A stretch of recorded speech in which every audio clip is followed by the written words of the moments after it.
Okay, so we just took a little pause. We're back now, and I've forgotten your name. Susan. Susan was saying about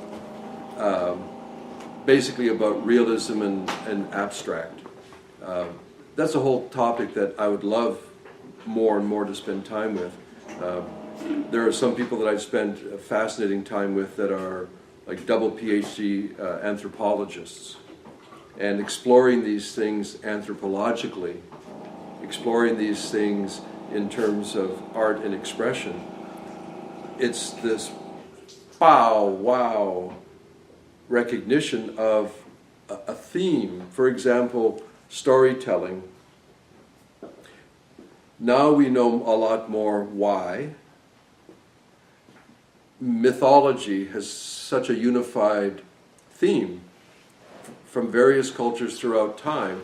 There's a fascinating aspect in psychophysiology, a field of neuroscience, that describes to me rather convincingly that the way the brain evolves from conception into maturation in adulthood at 25 years old, the way it evolves in steps and stages is the framework for mythic storytelling. That myth is the way it is, the hero's journey is the way it is, because every person has the hero's journey because the brain develops in steps and stages into adulthood. So from conception to adulthood, the brain finally matures at around 25 years old. And famously, the prefrontal cortex, which has a lot of discriminatory thinking, is not yet fully developed in the teenage years, which is the neuroplastic rationale why teenagers are famously unable to make discriminatory decisions in the midst of a lot of swirling, supposedly hormonally triggered emotional states. That thing is, why can't you see that that's stupid? The brain is still maturing into that point of discriminatory decision. The prefrontal cortex is not fully developed yet.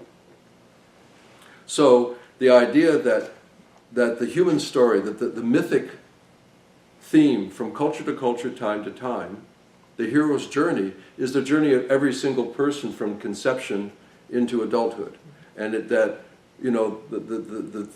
the distinction of the me and the other. In the beginning, the mother is the me. The baby has no sense of me-ness yet. And that as it develops, there's a me and there's a mom. And then there's a me and a mom and others that are not mom. And so on, is a physiological development of the brain so that the developed sense of being me, being human, being alive, is a mythic pattern that comes from a biological base. So, I won't say anything more, but these elements are in the Neurolite compositions. This is why it's beyond simple brain entrainment. Kaya was mentioning early maybe to you, that, and this is more into the practicum now, so we've spent about an hour sort of putting things into position, that when a person has a particular need that you want to satisfy, and that the Neurolite is one of the instruments or the methodologies that you're using, because we also have movement and mental. In the neuroplastic domain of methodologies, we have kinesiological motor movement processes, we have mental cognitive processes, and we have sensory processes. So we have three avenues. These three roads all lead to Rome. They all lead to neuroplastic change, and to me the maturing practitioner will use elements of all three for optimized benefit. Because not everybody can be under the Neurolite all the time, but they can be working with mental cognitive processes, they can be working with movement kinesiological motor processes that you assign to them, so that between visits, actually the visit, the method, the therapy, if you want to call it that, is continuing. It's just that you're changing the avenue or the perspective, but it's still neuroplastic change. The change is still going towards the same goal. So that when they return, it's not the beginning of a new straight line, it's the return of a circle which ends up being an upward spiral. Right?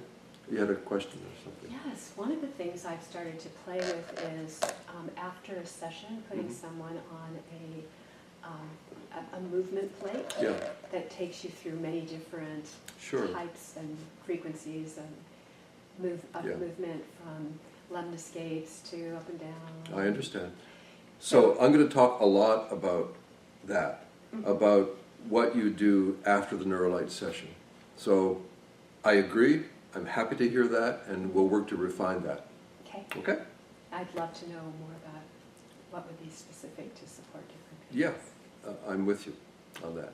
And actually, in the website learning material, there's a lot already there. The monster doc that I sent out, that I believe you all have, actually is organized, and you'll see it under the Neurolight Practical, there's an index, that there are descriptions of motor and or mental neuroplastic reinforcements that work very well with the sound light of the Neurolight. So this is a very big part of what I hope we achieve. That'll be more a discussion that we enter into on Wednesday, I believe. Oh, great. My appreciation now is that we have 2 days, and that Monday and Wednesday are not repeats, that it's a continuation, that it will evolve. Kaya was saying to you earlier that, and I had begun to refer to that, you have a goal, you want something. And I'll use an example which I have used in the past. It's a simple one, but it illustrates the point. I was with a gentleman, and he was, I'm 67 now, and his age is rather similar. A very intelligent, articulate, dynamic person. And he was beginning to experience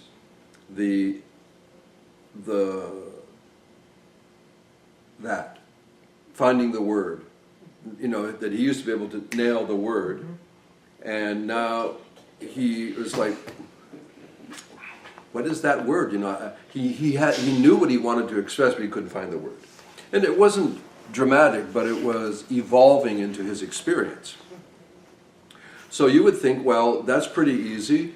We'll go into the Neurolight, and there's a cognition section, and we'll do memory support. That's easy. But if you peel it back a little bit,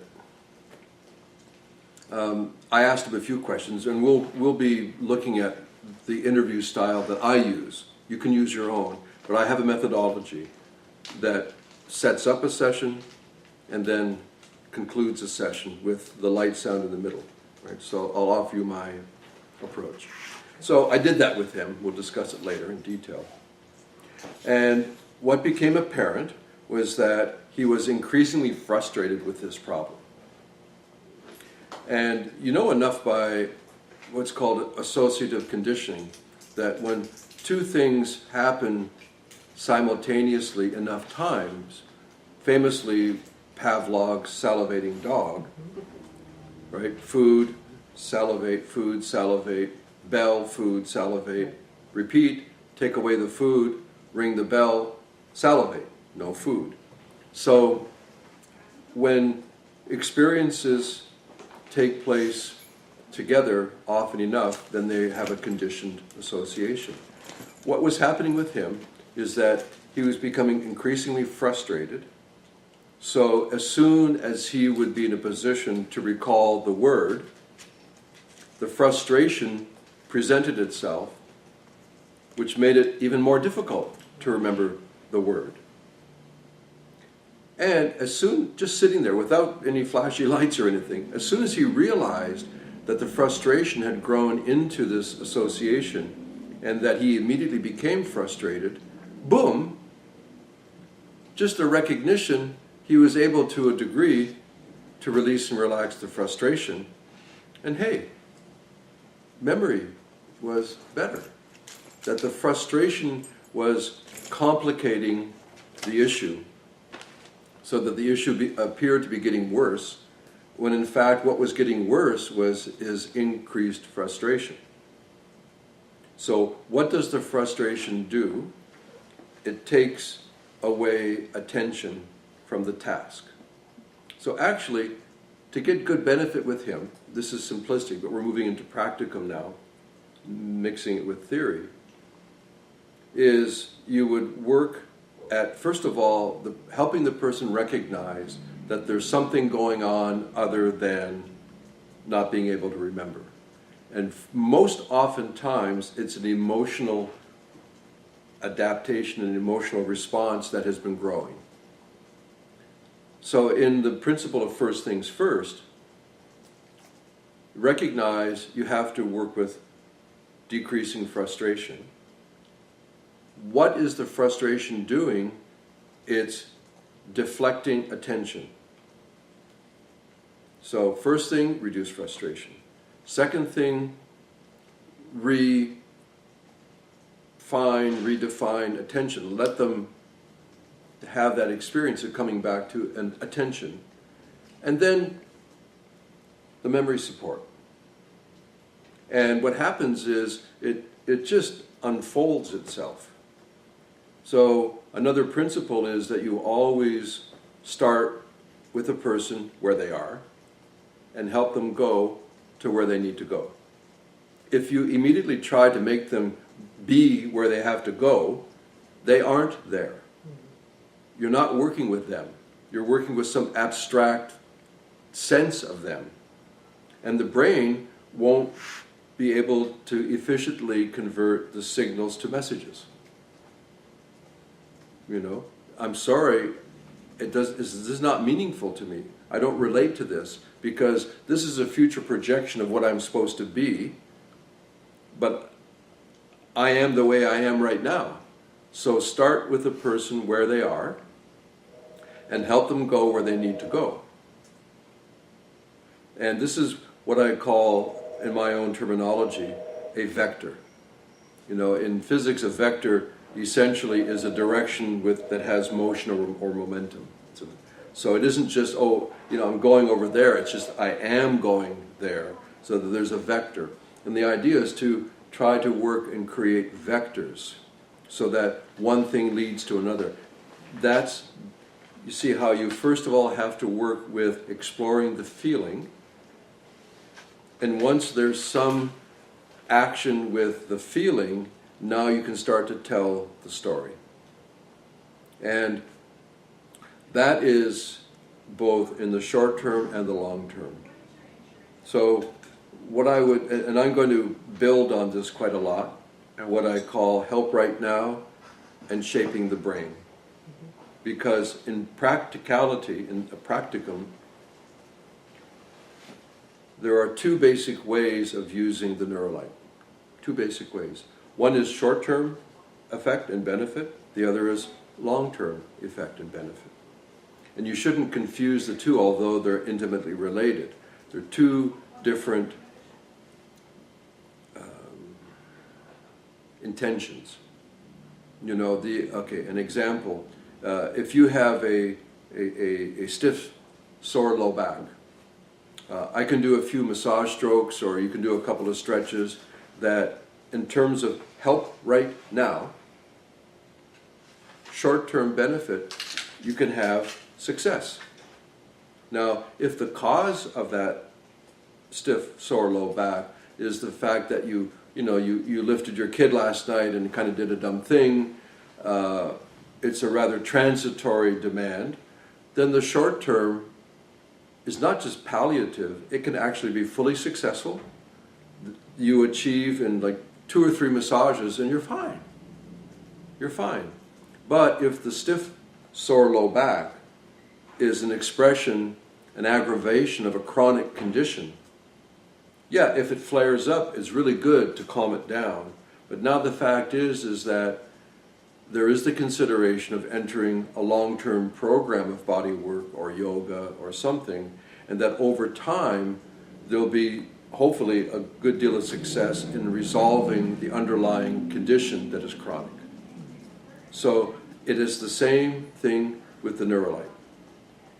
You have to admit that some days are not easy for people, and the reason it's not easy, fill in the blanks. But they're having a hard time. Help right now is fantastic.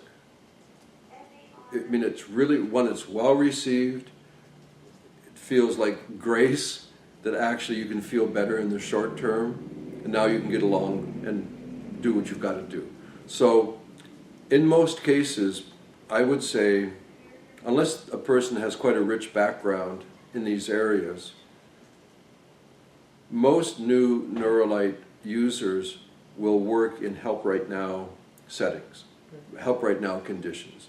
That they'll get used to the instrument, they'll get used to the programs, what it's like, how to interview people, how to make choices, and that it sets you up for being in the more demanding long-term strategy of brain shaping. And it really is shaping the brain over time. In plasticity, neuroplasticity, there are 4 types of neuroplastic change. And since all of you sitting here are involved in wellness or medical practices, you should have this understanding technically. It's very brief. The first one is called functional plasticity. You probably want to write it down because this is a reference that serves you in many ways, also serves you in communicating to the receiver. Right? Functional plasticity is neuroplastic change that happens within minutes and hours. Very fast. Obviously, there are no structural changes. This is optimizing pre-existing synaptic patterns. Patterns that are available but are not being utilized. So the effect comes quickly, the benefits come quickly, they tend to not endure unless you reinforce them, but it's really at the heart of help right now. Functional plasticity, minutes to hours, you're in that domain. The next one is called synaptic plasticity, and that's in the domain of days and weeks. This is when you're beginning to coax in new firing patterns. So you're not awakening pre-existing ones for benefit. You're actually putting the brain into a learning state. The first one is kind of like a reminder state. Hey, you can let go like this, or you can do this, you can do that. Right? It's kind of a reminder. I'm making this up on the fly right now, kind of a reminder. The synaptic plasticity is the basis of new learning, where you're using pre-existing architecture, but you're creating new synaptic patterns. It's like the roads are all here, but you're learning different ways to get to the mall. You've always gone one way, and now, hey, there are these other ways. You can avoid the 5 o'clock traffic if you do this, this, this. So the architecture, the structure of the brain pre-exists, but you're working with new routes, new driving routes, new synaptic patterns. And you can understand that this is going to take, you're in the domain of days and weeks. That's pretty fast. In the therapeutic model, that's pretty fast. That's the beginning of either extending the help right now to a little bit more of a creative depth, or abandoning the short term and laying the groundwork for your long term, where you're really intent on beginning to shape the brain towards these new behaviors. So functional plasticity, synaptic plasticity. The third one is neuronal plasticity. And this is over the course of months. Neuronal plasticity is when you're making new roads, where actually the brain is laying down new nerve structures because the patterns are demanded, but the roads don't yet exist. If I could only cut straight across that field, I could go all around the traffic so fast, but the road doesn't exist, so the crew comes in and actually makes a new road. It actually lays down new nerve structures. So it isn't just a change in synaptic pattern, it's actually new neurons that will then convey. So that takes place over the course of months. Right? But that's really, really, really hopeful. Yeah. In the long term, it's like, okay, it's going to take me a while, but I can have a whole new set of possibilities. I don't just have to change behavior. There's going to be new behaviors that are possible that weren't possible before. Yeah. And so with listening to Deutsch's work, this is the third category, is how people with active pathologies like MS, like Parkinson's, can experience a functionality that is what we won't call, completely free of, but is radically different, even though they still have the active pathology supposedly going on. The work or of the stroke victims. Kaya's off camera, but referring to Norman Deutsch, who is a medical researcher practitioner who's written extensively. He's a fantastic storyteller. What he does is he takes what most people would call case studies, but humanizes them into stories. So they're expansions of case studies, but you experience it as like the story about this person and the story about this person. Very, very effective writing and thinking style to communicate highly technical issues in a very comfortable, common storytelling fashion. I think Kaya's already recommended. I always recommend that people who want to either read or hear, because you can buy them Audible, to do that. In the website, theneurolight.com, there are videos as well of some of the biggies and there's one very fascinating one with the Dalai Lama and three of the most famous scientific neuroplastic researchers talking about neuroplasticity. Okay, so I said there were four. The first is functional, which is minutes to hours. The second is synaptic plasticity, which is in days to weeks. The third is neuronal plasticity, which takes place over the course of months. And the last one is called systemic plasticity, which takes place over the course of years. And systemic plasticity is when they fire it to wire it, use it or lose it phenomena in the brain is pervasively integrated through the entire organism. In that stage, actually, the shape of the brain can have changed. Areas can be bigger, areas can be smaller, because so much neuronal plasticity has been taking place that you're actually building a new brain structure. And that brain structure is integrated into the entire organism. It's a new way of being. And that evolves over the course of years. You can see how we change over the course of years. You look at the whole person. And not that the brain is the cause of that, but the brain is intrinsically involved with that. That I can't move my arms like this without my brain signaling in a certain fashion. And the research says very clearly now that if I do this, and you're doing, say, a functional MRI, combined bold study of the brain, you're seeing a lot of patterning, lighting up in certain areas. They're very elegant images of that these days. So if I do this, okay, now I close my eyes, and I mentally do it, and I'm being brain imaged, 95% the same brain activity. The brain activity and the somatic activity are one. They're one. That's why you can have a dream and wake up, sweating with your heart pounding. Your body believes your mind when these stories are being generated in the brain. The body doesn't know the difference. I had said yesterday, I think none of you were there anyway, Caillou might have been, but in the mid-60s there was this big controversy in the Olympics. It was still the Cold War time. And there's this thing that the East Germans and the Russians were doing secret stuff. And you'd see the athletes there getting ready to do the pole vault or whatever. They just stand there. It's like, well, come on, do it. Because everybody else would like you to loosen up and then go. And they'd stand there. Then you'd see these little, almost like microscopic motor activities. They just like the hand moving a little bit, the head a little bit. And this. Of course, we know now they're doing what we call mental rehearsal. That they were doing the act mentally, so that after they did it 3 or 4 times, quote unquote, in their mind, when they did it the 4th time, what looked like to us the first time, they had already had 3 practice runs. That their brain had already done it. So now they would somatize what the brain had already been doing, and the brain would say, well, yes, that's it. And their first run would be a practice run for them.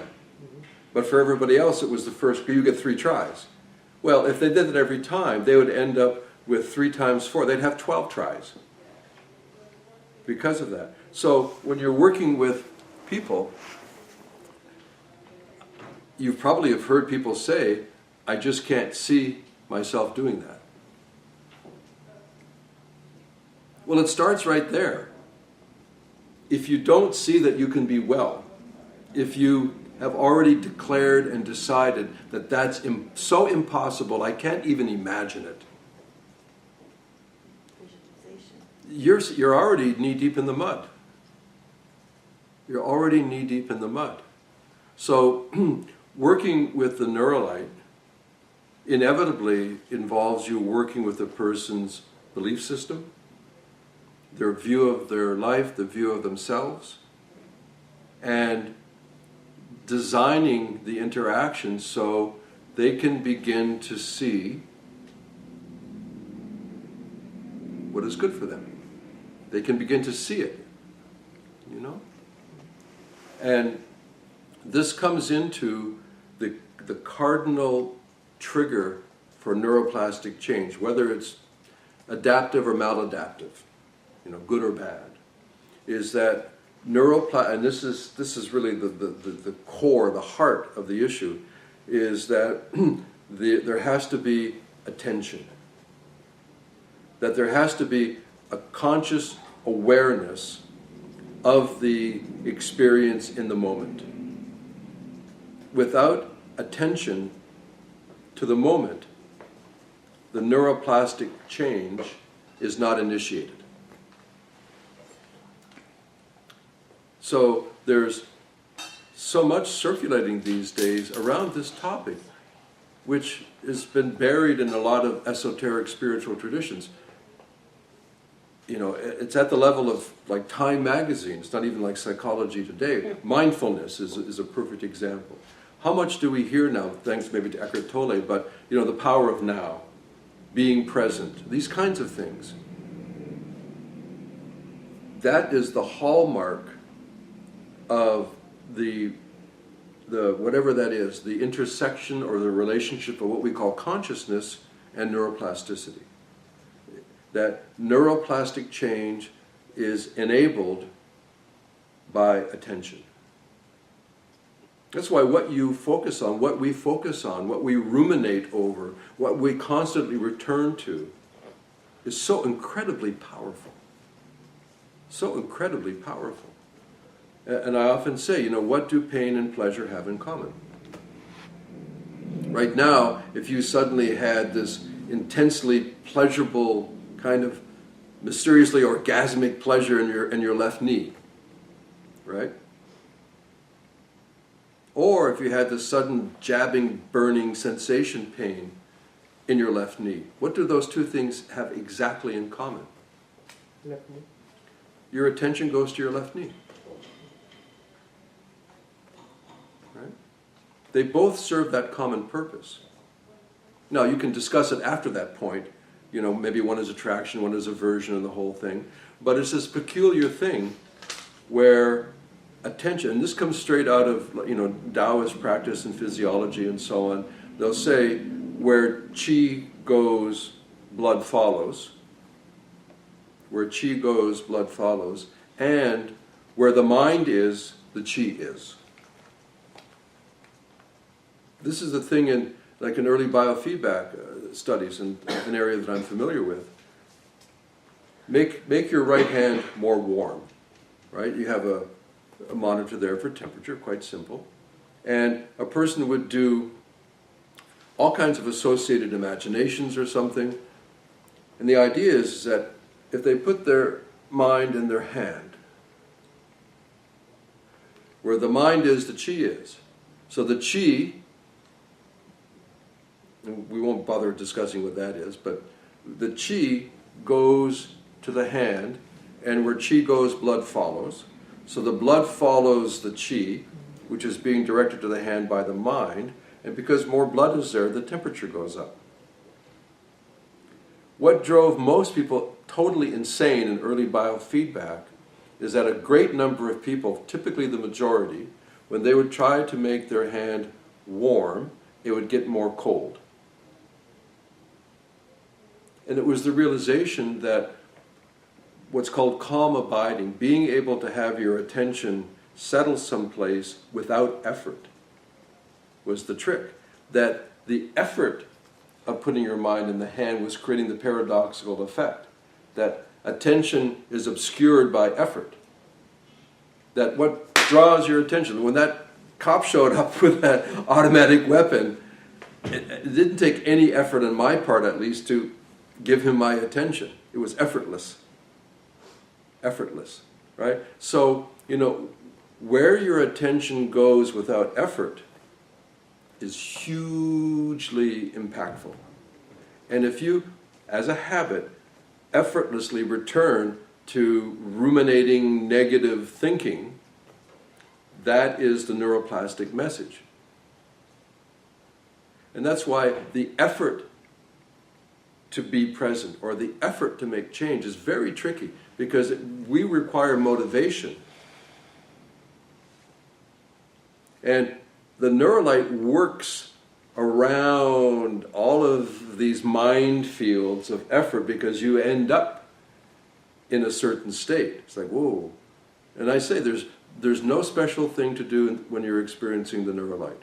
There's no special thinking, there's no special breathing, nothing like that. Just be there and kind of watch the movie or just listen to the sounds. Nothing special. So, yeah. How do you distinguish attention from effort without the associations? Well, that's why I say that when you let the neurolight do its work, that's the beauty of methodology. In this case, the beauty of associating methodology with an instrument is that it gets people. I'm reflecting on a woman from a few days ago that I mentioned to you. 2 years of total insanity, of postpartum anxiety, first of all undiagnosed for the first year and a half, and then recognized and dealt with for the 6 months.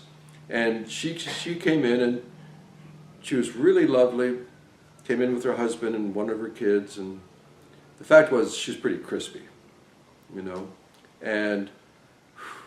and I set her up in a session, actually in the dependency section after trauma, which is a beautiful composition. It's like an angel coming to stroke your brow, to give you a kiss or hug you or something. And it's so useful in helping people after a trauma, which means that whether an acute or a sustained period, when you explore a feeling. So some compositions aren't meant to tell a story. They're not very linear. The idea is that they allow you to explore a feeling.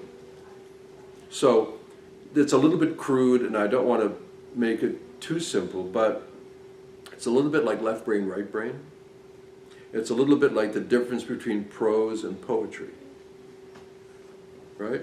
A short story or a novel, it has to make sense.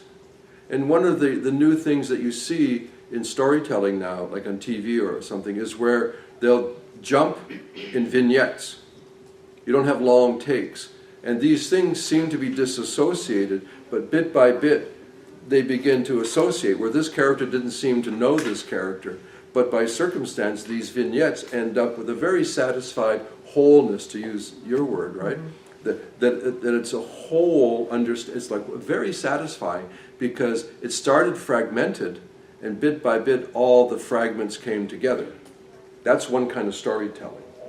The other is a very linear, like to use like an imaginative, what's in some cultures it exists, where the hunters go out away from the village, and they come back with a gazelle over their shoulder. And then that evening, They sit around the fire, and the men will act out, dance out, sing out a story of the hunt. That's very satisfying. But, one thing has to lead to another. It has to reach to some conclusion as to why they're back with the gazelle. And the other is exploring a feeling where a beloved member of the village dies, and the group wants to express it, and basically they explore the feeling of it. So why I say the neurolight is an advanced form of light, sound, brain entrainment is, one, it helps people put it into a kind of a conventional framework, that this is not radically new.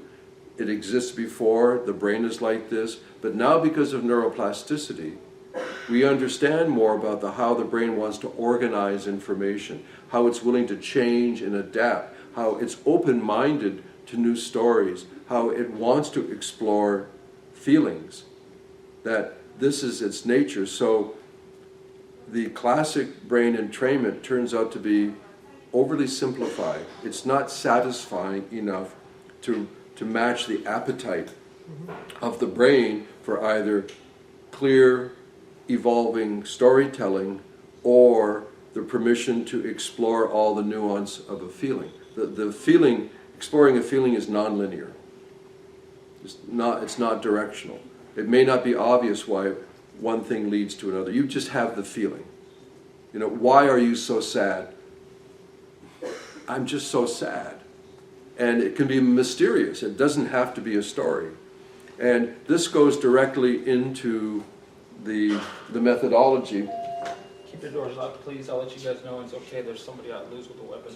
Thank you.